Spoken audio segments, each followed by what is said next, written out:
वृंदा, तुला माहिती आहे, तू माझ्यासाठी खूप लकी आहेस.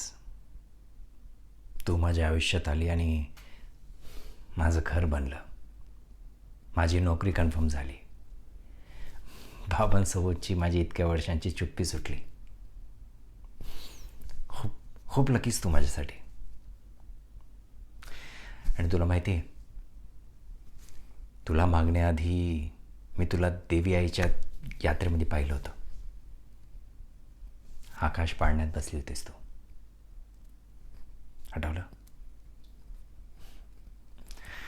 बाकी सगळ्यांचा तर आरडाओरडा चालू होता, पण तू मात्र शांतपणे आकाश पाळण्यामध्ये बसून आनंद घेत होतीस. डोळे मिटून, हात फैलावून.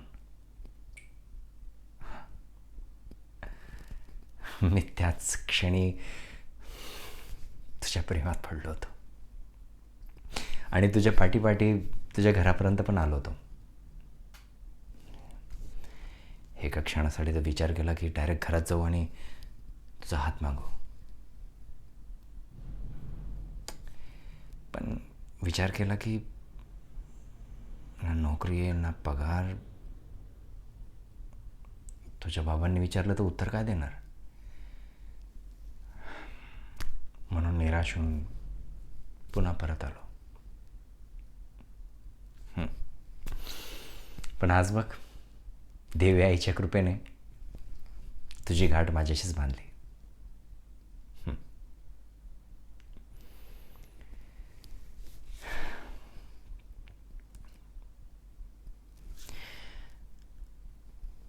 वृंदा,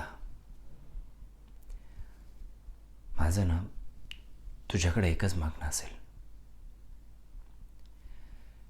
जीवनात कधी मी तुझ्यावर काही चिडलो किंवा तुला रागवलो किंवा काहीही बोललो तर तू मला सोडून नको जाऊस. तुला हवं असेल तर तू मला 2 फटके दे, मला खारट तिखट खायला घाल. बेसन आवडत नाही मला, पण तू बेसनचे लाडू बनवून मला खाऊ घाल, पण मला एकटं सोडून नको जाऊ. मी खूप एकटा होऊन जाईल ग, आणि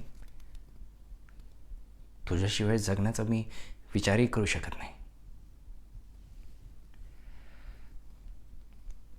मी तुला आश्वासन देतो की जीवनात कधीही आपलं काही बिनसलं, काही आपलं नाही जमत राहिलं तरी सुद्धा मी तुला एकटं नाही सोडणार. मी आयुष्यभर तुझ्या बरोबर आहे.